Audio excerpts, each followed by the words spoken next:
It's time to meet a brand new, up-and-coming soul artist, soon to be setting the world alight with his infectious sound. This is Garwe. Hello, and thanks for joining us. Hi, it's great to be here. Tell us a little bit about your background. Well, I started off as a little rocker in my band with my drums and my skateboard when I was about 12, but then the band split up when I was about 16 and I just went on solo with piano and jazz and R&B and so on and so. Now, how did you get into soul music in the first place? Well, once I stopped listening to rock music and I started listening to like hip hop and started breakdancing, and I started listening to my dad's. When we go on long journeys, like family trips down to see the cousins far away in like Scotland or something, he'd have like Van Morrison, or he'd have his Stevie Wonder albums or Ray Charles playing on in the back, and then I started thinking, well, you know, I play keys, I play piano, might as well try and learn some of this stuff. Started playing it, and then it's matched my voice, so I just went with it.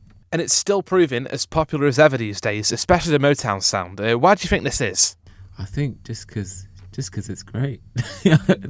As simple as it is. I mean, you've got new artists like Estelle and Adele and Duffy all bringing a new modern edge to it, but it still keeps its old flavour, because it's just, you know, it's just the foundation of like good music. And I'm guessing this sound has obviously influenced your music. Who's been some of the standout artists for you? Who's been the ones that have been influencing you along the way? Well, see, the thing is, my influences range. Like, I take it up from outside. Like, with my keys, I listen to a lot of Tori Amos, but then with my vocals, it would be, I'd say, John Legend. Been a huge influence on my vocals, because I try to be like him. From the Motown to the present day, how do you think the scene's changed recently? I think the mainstream sound of music, like the pop charts, has taken influence on the soul music, as you can see with like artists like Adele doing songs with Estelle doing songs with like Flo Rida now. She's doing that I Can Be a Freak song. She's trying to incorporate and mixing it over with the modern sort of sound, like the new technology and sounds they're using for recordings these days, and it's worked well. Now, you write your own stuff. Is this generally accepted as the way to do things in the soul scene?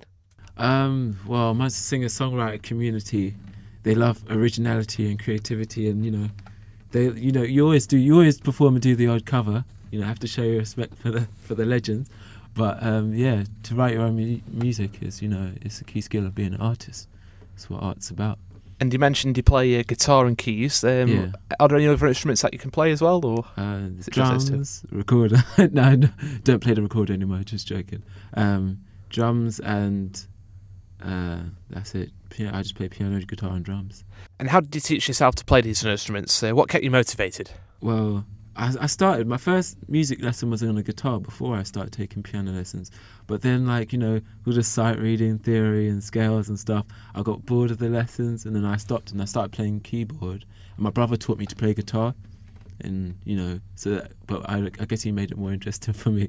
But then, I went back to my piano teacher for piano lessons, because I was playing it for so long. My mum was like, you could really push yourself a lot further if you had a teacher. So I just went with it, and then I got drum lessons afterwards. And then, playing in bands and stuff is so much fun. Like, there's no other buzz like it. So, now, how do you say your sound differs from other soul artists? How would you describe it?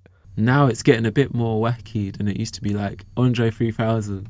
Like recently, I've been listening to a lot of like Andre 3000 stuff, following him in and Big Boy in Outcast, and I just like that wacky sound, and it's just like I'm just putting more of my character into it, so it's like your regular R&B and pop, but then it's got a bit of Garwe, should I say?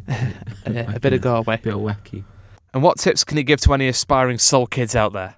I would say, when you're performing, just enjoy it, because as long as you're enjoying it, everybody else will enjoy it. Everyone will love it, and it's all about music's all about making people feel something.